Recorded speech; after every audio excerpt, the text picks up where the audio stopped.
స్వామి పుష్కరిణి స్నానము, సద్గురుని పాదసేవ, ఏకాదశి వ్రతం అను ఈ మూడు అదృష్టములు సామాన్యులకు అత్యంత దుర్లభమైనవి. కృతయుగంలో ఒకసారి విష్ణు పాదోద్భవి అయిన గంగ విష్ణు సన్నిధిలో ఉండగా తనకి వరసకి అత్తగారైన శ్రీలక్ష్మిని దర్శించడానికి వచ్చిన సరస్వతీదేవి లక్ష్మీదేవి లేని సమయంలో విష్ణువుతో కనిపించిన గంగను చూసి అపోహపడి, ఓ గంగ, మా మామగారిని వలలో వేసుకొని మా అత్తగారి కాపురంలో నిప్పులు పోయాలని చూస్తావా? ఈ పాప ఫలితంగా నువ్వు భూలోకంలో నదిగా పుట్టి నీ జలాల్లో స్నానం చేసిన వారి పాప భారాన్ని స్వీకరించి భరింతువుగాక అని శపించింది. సరిగ్గా అప్పుడే వచ్చిన లక్ష్మీదేవి అక్కడ జరిగిన విషయం తెలియక, ఓ సరస్వతి, మాకు కోడలవన్న అహంకారంతో మా కూతురు లాంటి గంగని శపిస్తావా? ఈ పాపం చేసిన నువ్వు కూడా భూలోకంలో నదిగా జన్మించి ఎవరికీ కనిపించక ఈ గంగలోనే అంతర్వాహినిగా ప్రవహింతువుగాక అని శపించింది. ఆ మాటలకు సరస్వతీదేవి, నీ కాపురాన్ని సరిదిద్దాలని తాపత్రయపడ్డ నన్నే శపిస్తావా? నువ్వు కూడా భూలోకంలో జన్మించి నీ నాతునికి దూరమవుదువుగాక అని ప్రతిశాపం ఇచ్చింది. ఇదంతా క్షణాల్లో జరిగిపోయింది.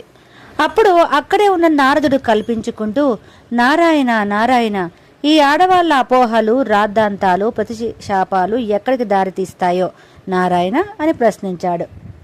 లోకోపకారానికే నారద అని శ్రీహరి నవ్వి అసలు విషయం ఆ ముగ్గురికి చెప్పి అపోహలు తొలగించి, గంగా, భూలోకవాసులకి నీ అవసరం ఉంది కాబట్టే దైవ సంకల్పం ఇలా జరిగింది. నువ్వు రాబోయే కలియుగాంతం వరకు భూలోకంలో నివసించి మానవుల పాపాలను స్వీకరించి వారికి పుణ్యాన్ని అనుగ్రహించి కలియుగాంతమున తిరిగి నా సన్నిధికి చేరుకుంటావు. ఏడాదికి ఒకసారి మార్గశీర్ష మాసంలో నేను అదృశ్య రూపంలో నీలో నివసించి ఆ నెలలో నీ నదీ స్నానం చేసిన వారిని సరాసరి నా సన్నిధికి చేర్చుకుంటాను. మార్గశీర్షమంతా నేను వసించడం చేత పాపుల నుండి నువ్వు స్వీకరించిన పాపాలన్నీ తొలగి నువ్వు ప్రక్షాళనమవుతావు.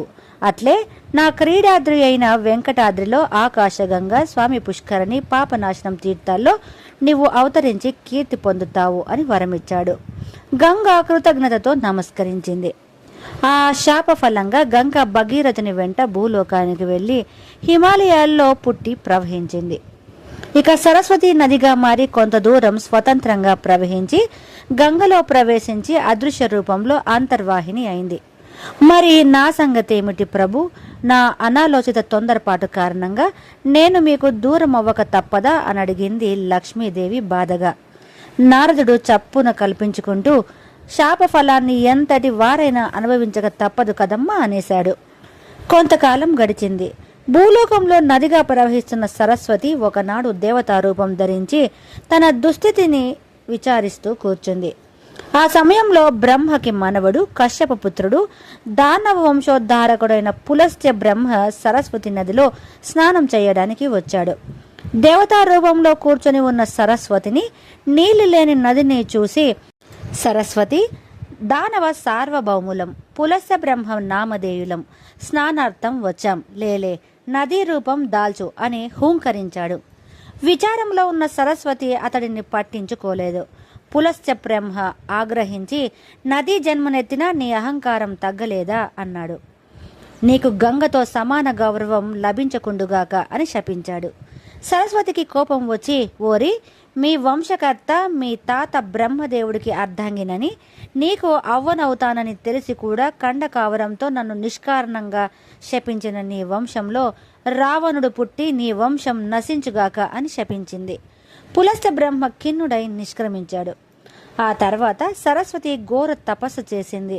ఆ తపస్సు ఫలించి విష్ణువు ప్రత్యక్షమై, సరస్వతి, భూలోకంలో నీకు లభించని గౌరవాన్ని నా సన్నిధిలో అనుగ్రహిస్తున్నాను.